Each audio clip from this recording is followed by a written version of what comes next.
আজ সোমবার বাংলাদেশ সচিবালয়ের মন্ত্রিপরিষদ কক্ষে প্রধানমন্ত্রী জনাব তারেক রহমানের সভাপতিত্বে কৃষক কার্ড চালু সংক্রান্ত একটি বিশেষ আন্তঃমন্ত্রণালয় সভা অনুষ্ঠিত হয়।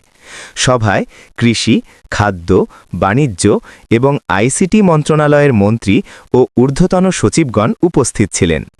সভার মূল সিদ্ধান্তসমূহ: কৃষক কার্ড চালুর চূড়ান্ত অনুমোদন, সারা দেশের প্রকৃত কৃষকদের একটি ডিজিটাল ডেটাবেস তৈরি করে তাদের ইউনিক কৃষক কার্ড প্রদান করা হবে। এটি হবে কৃষকের ডিজিটাল পরিচয়।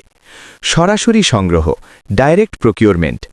এখন থেকে সরকারি গুদামে ধান বা অন্যান্য শস্য বিক্রির সময় কোনো মধ্যস্বত্বভোগী থাকতে পারবে না।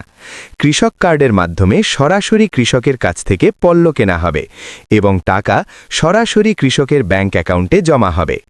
স্মার্ট ভর্তুকি ব্যবস্থাপনা, সার, বীজ এবং বিদ্যুৎ বিলের ভর্তুকি সরাসরি কার্ডের মাধ্যমে কৃষকের কাছে পৌঁছানো নিশ্চিত করা হবে। বাজার তদারকি, ফসলের মৌসুমে সিন্ডিকেট ভেঙে দিতে এবং ন্যায্য মূল্য ধরে রাখতে